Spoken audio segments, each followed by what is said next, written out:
জানুয়ারি মাস আমাদের কাছে এক অন্যতম গুরুত্বপূর্ণ মাস, যে মাসে থাকে হ্যাপি নিউ ইয়ার, বিবেকানন্দের জন্মদিন, নেতাজি সুভাষচন্দ্র বসুর জন্মদিন, প্রজাতন্ত্র দিবস।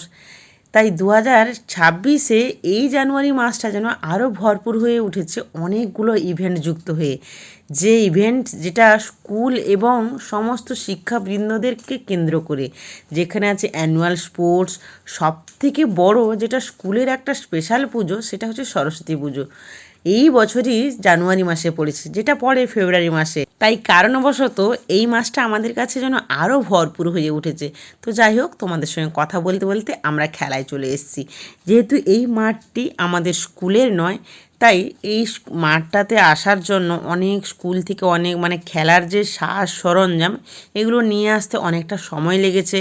ইনফ্যাক্ট সমস্ত ডেকোরেশনটা করে উঠতে অনেকটা সময়, এবং যেটা আমাদের সবাইকে ধন্যবাদ দিতে হয় স্টুডেন্টদের, বাচ্চারা এবং অভিভাবকরা এতটাই আমাদেরকে সহযোগিতা করেছেন।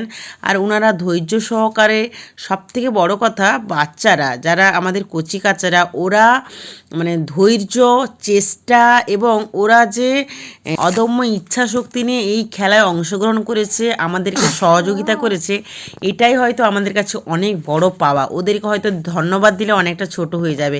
তো যাই হোক, ওদের খেলা শুরু হয়ে গেছে। প্রথম দিকে কুয়াশাচ্ছন্ন ছিল, কিন্তু ধীরে ধীরে ওয়েদার অনেকটাই, যেটা কি বলবো, প্রকট হয়ে ওঠে এবং সূর্যের তাপ অনেকটাই বাড়তে থাকে। একটু কষ্ট হয়, কিছু করার নেই। তবে আমাদের অনেকটা টিফিন এবং জলখাবারের ব্যবস্থাও ছিল, আর ওখানে বাথরুম, টিউবওয়েল সবটাই ছিল।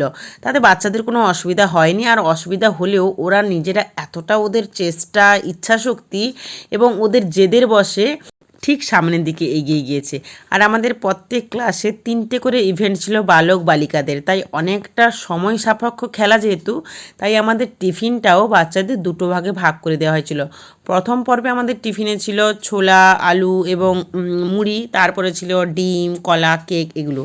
আর সঙ্গে সঙ্গে আমাদের প্রাইজ ডিস্ট্রিবিউশনের কাজটাও সেরে ফেলা হয়েছে, কারণ এই প্রাইজ ডিস্ট্রিবিউশনের কাজ থাকে আমাদের অ্যানুয়াল প্রোগ্রামের সময়, যেটা বার্ষিক সাংস্কৃতিক প্রতিযোগিতা হয় বা সাংস্কৃতিক অনুষ্ঠান হয়। সেইখানে আমরা এই আয়োজনটা রাখিনি, কারণ ওইটা অনেকটা সময় লেগে যায়, শেষে গরমিল হয়ে যায়, অগোছালো লাগে।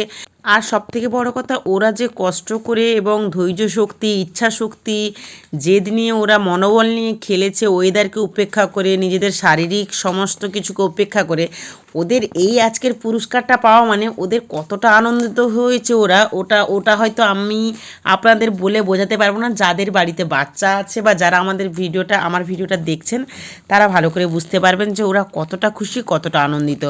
তো যাই হোক, আজকে ছিল আমাদের এই স্পোর্টস ইভেন্টের এবং খেলার যেটা বার্ষিক স্পোর্টসের আয়োজন। তোমাদের কেমন লাগলো জানি।